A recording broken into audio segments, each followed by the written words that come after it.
very honored to be invited to speak today. Oh, talk about technology. Okay. There we go.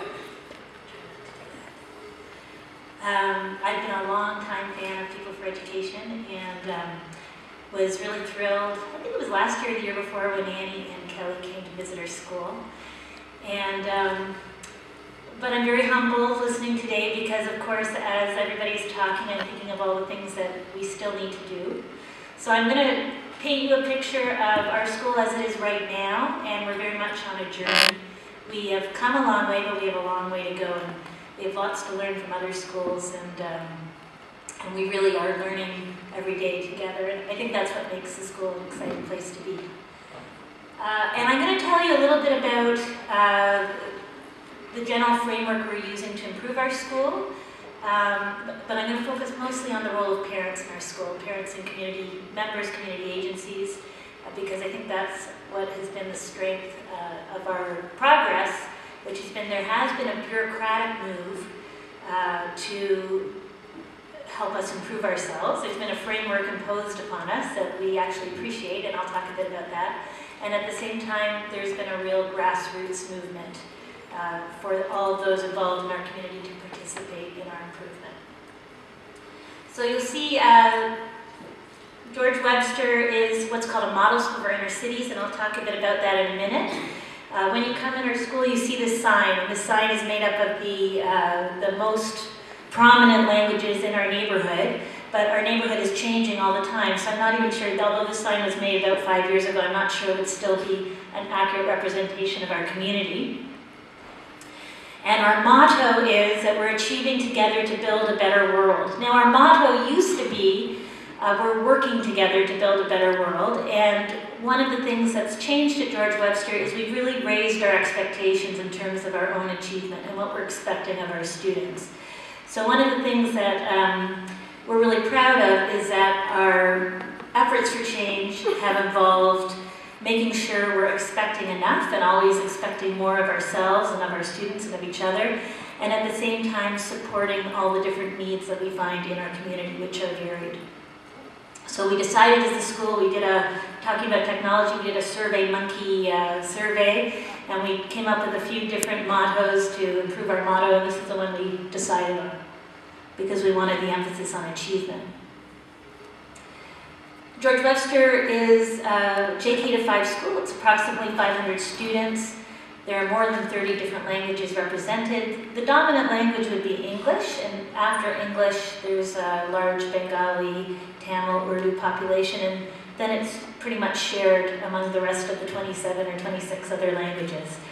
And while 70% of our students are born in Canada, about 70% of their parents are born elsewhere. So most of our students are new Canadians, some are refugees, some are new immigrants, and then we also have a portion of our community which are white Canadians who've been living in the community for years, many of them living in pretty severe poverty, and many of them with parents who have had challenges with the education system.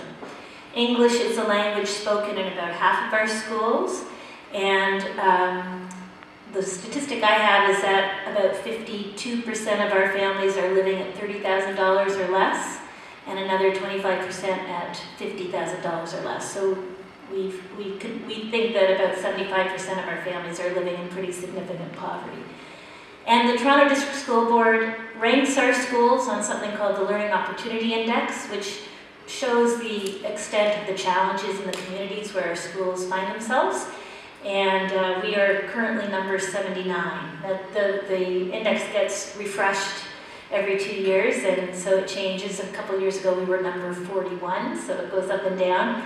But we're certainly within the top 100 schools in terms of need in the community. And we're currently K-5, but in large part as a result of the activism of our parents, we are moving into a K-8 school because our parents wanted they wanted their children to experience fewer transitions. That was one thing, and they like our school generally, and they wanted to keep their children there for as long as they could, so we're happy about that. And as I said, we're a model school for inner cities, and that means we're one of 157 schools in the Toronto District School Board.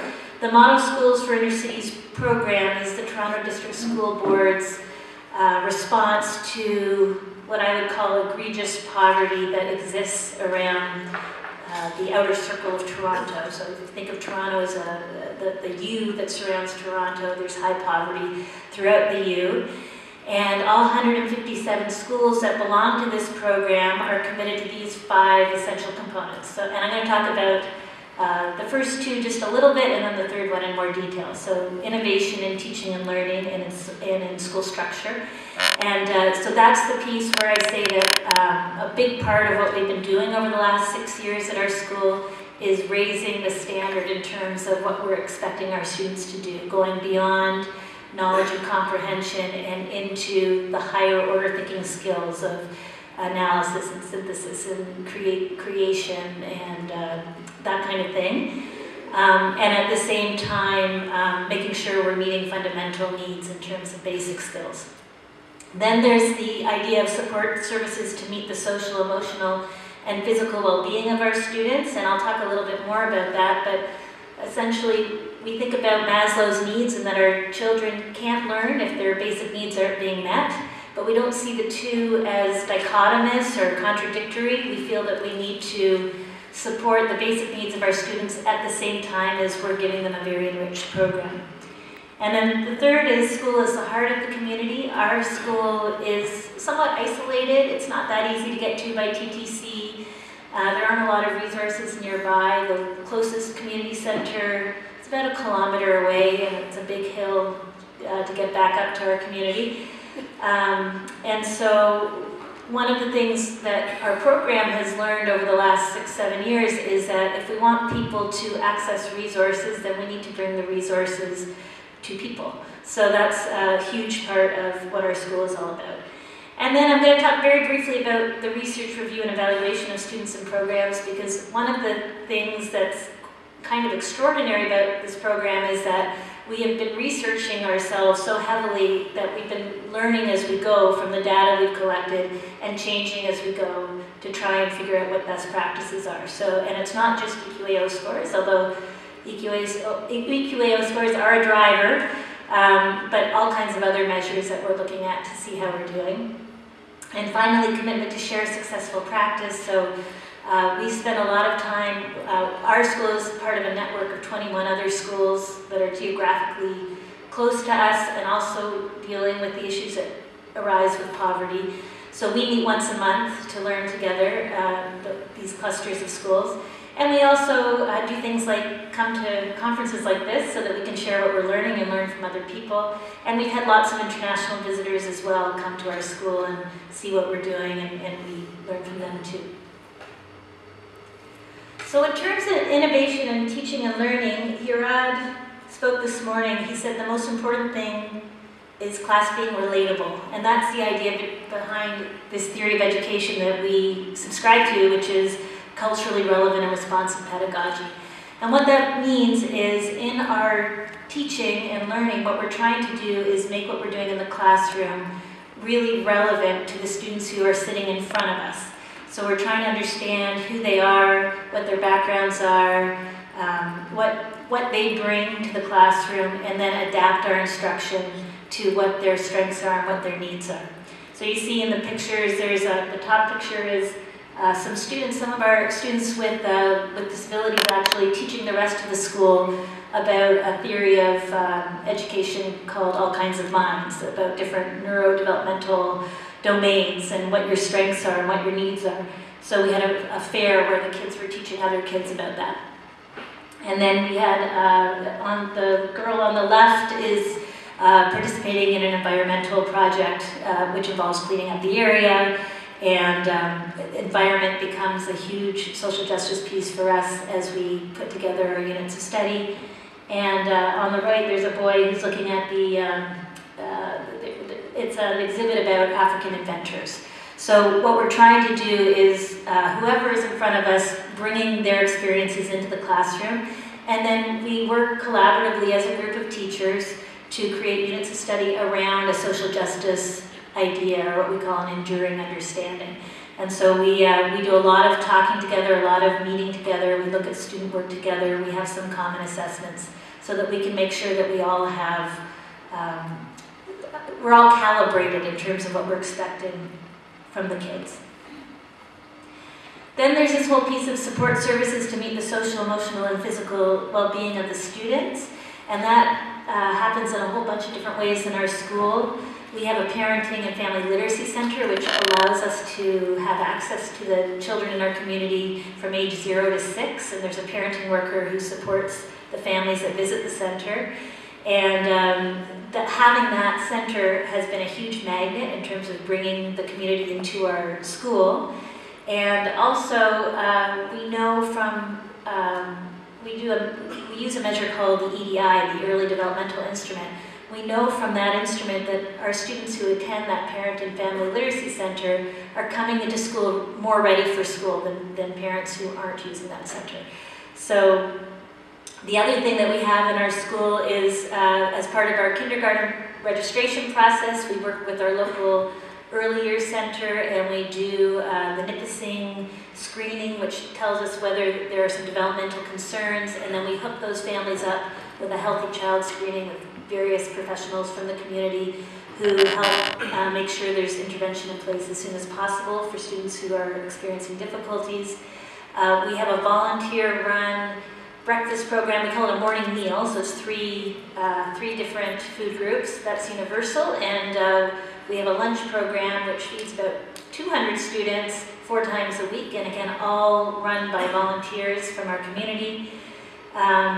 We work with our local resources, so we have a seniors social club across the road from us, and they come in and they do jewelry making clubs, and they're reading buddies, and we even had a classical Indian dancing club that was intergenerational. We've done murals. So anybody who's in the community has to watch out, because we're going to come out and find them and ask them to come into our school and help us.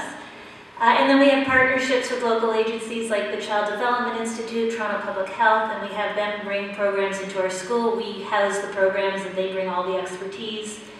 And we try to provide all kinds of opportunities for enhanced learning and recreational experiences for our students. So field trips, artists in the school, scientists in the school. We just send our kids away to an outdoor ed center for 3 days. And things like after-school programs. Although our teachers aren't offering extracurriculars right now, we still have Parks and Recreation in, we have Scouts About in, we have a Newcomers program in. So our school's really open 7 days a week, offering activities for our students. And finally, most recently, we established a pediatric clinic in our school, and that was based on results that we studied from offering vision and hearing testing. And what happened was we were doing vision and hearing screening in all of our model schools, and we found that about a quarter of the students were being referred on, and then of those quarters, 75% really didn't seem to have anywhere to go, or they weren't accessing services. So we decided, wouldn't it be a great idea to try out this idea of having a clinic right in the school? So our school has a clinic for children ages 0 to 12. It's staffed by a nurse practitioner and a general practitioner from our local community health center. We also have a pediatrician once a month, who comes for the more challenging cases. We offer primary health care, but also flu vaccinations, immunization, and there are 900, it's been open a year and a half, and there are over 900 students who are enrolled in our clinic. Even though our school only serves 550, it serves 22 schools altogether, and anybody else who needs care. And then as a model school, we all commit to a particular framework in terms of parent involvement, community engagement. And the one we use is Joyce Epstein's out of Johns Hopkins University in Baltimore. And I know a lot of boards use this, and also the ministry documents, they call on this. And it's a wonderful way of thinking about community engagement because it's very broad. So when we talk about communicating, it's reciprocal. Not only are we communicating to the community, but the community is communicating with us. So I just wanted to run through a few ways that, that this has become a reality for us, and I wanted to show you some pictures because they make it more real. Oh, but before I do that, I added this research slide because I was asked to talk a little bit about research. I think it's just important to note that when we're looking at the success of what we're doing, we're not just looking at EQAO scores. Our EQAO scores have risen. They haven't gotten as high as I want them to. Mostly, I want them to get high so people will stop asking me questions and let me do what I want to do, but that's fine. I think there's some value to having that external lens to see how we're doing. But we also engage in some other assessments to see how we're doing. So one that's been really valuable is that early developmental instrument, which measures all kinds of things, including gross and fine motor skills, pro-social behavior, aggression, all those kinds of things. And what we've been able to see, we've been measuring that at junior kindergarten and senior kindergarten. So we've been able to see that 1 year in school can make a huge positive difference. We've also been able to see that we've also been able to reduce the number of kids who are having difficulties in 2 domains or more over the last 5 or 6 years. So it's a very broad way of looking at the success of our students. We also participate in resiliency surveys, and that's been really interesting. There's all kinds of soft data that we participate in, surveys for parents, surveys for teachers, surveys for students, and other hard measures like absenteeism, lateness, report card marks, and another standardized test called the Canadian Achievement Test, which doesn't measure the same high order skills that EQAO does, but shows us that when we started, our students were starting the year at least a year below grade level in terms of their fundamental skills, and now by the time they leave our school, on average, they're above grade level. So that's another very concrete way that we can see that we're making a difference. So this is a typical week at George Webster, and you'll see there's all kinds of stuff going on. It's a busy place. We have adult ESL classes. We call it the Gender Respect Project, but what it really is raising sexually healthy children. We just don't like putting sex on all the flyers. So we call it the Gender Respect Project, and that's something that Toronto Public Health delivers in our school to help parents talk about sex and sexuality, because we don't really want to. And we've had, just in the last couple of weeks, visitors from Denmark. We have our school council and action team for partnership meeting this Tuesday. We have parents who work with the organization Right to Play to learn with students how to lead games, and they help us lead games on the playground, which was something that came out of a student participatory action research project where students researched our playground and decided we needed more structure on the playground, and so they trained and became leaders. We had our flu shot clinic. We hosted our CPAC meeting recently. So CPAC is all of the model schools are involved in parent academies, where the clusters of schools have parents who get together and they decide what parents need to know, and then they plan events for each other. So sometimes we host those meetings. We have people visiting the parenting center. Our parents asked us for space, so we created a parent resource drop-in center. The parenting center is for parents and their children. The parent resource drop-in center is just for parents, so they can book the room, they can borrow resources. There's a computer, there's a telephone, there's a toy library, there's a book bank, there's high-quality resources. So that was all developed by our parents. And then, of course, we have parents and community members in our kitchen creating the morning meal and the lunch programs. And I hesitate to say this because Uzma talked about saris and samosas, and I have to say that there is a certain amount of that in our school, and each year we try to get deeper with the way that we're dealing with equity. But the reason I included the Diwali tea with the principal is because we had a parent come to us in the last week or two and say, how about a bunch of us create a Diwali tea for the principal, and we'll host it for anybody who wants to come and learn about Diwali. And so this is a tradition we've had at our school where parents come and they present information about their communities, and then we tend to have a good discussion during the tea about what's going well with school, what do you wish was happening, what are we missing, and those kinds of things. And there's going to be a picture coming up of one of those, a parent classroom that we dedicate to parents. This is the one, the tea with the principal. So the tea with the principal, I don't know how to make it not do that, but there it goes.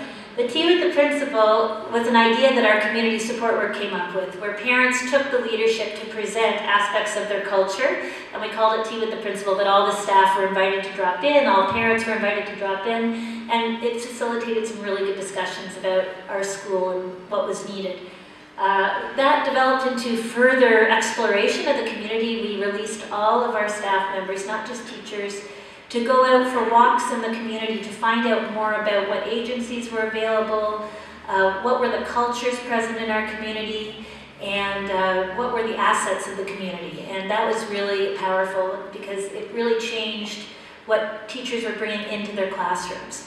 And for instance, one of the teachers, when she did her unit on government the next year, instead of just teaching kind of dryly about the 3 levels of government, she had the children do a community walk themselves, look for issues in the community, and then learn about what level of government they would address if they were to protest about the issues that they were seeing. So that's been a really rich, interactive process. Now, one of the things that happens when you're in a school with so many different cultures is sometimes there's conflict, and we embrace that conflict because sometimes there are misunderstandings about the way people are behaving.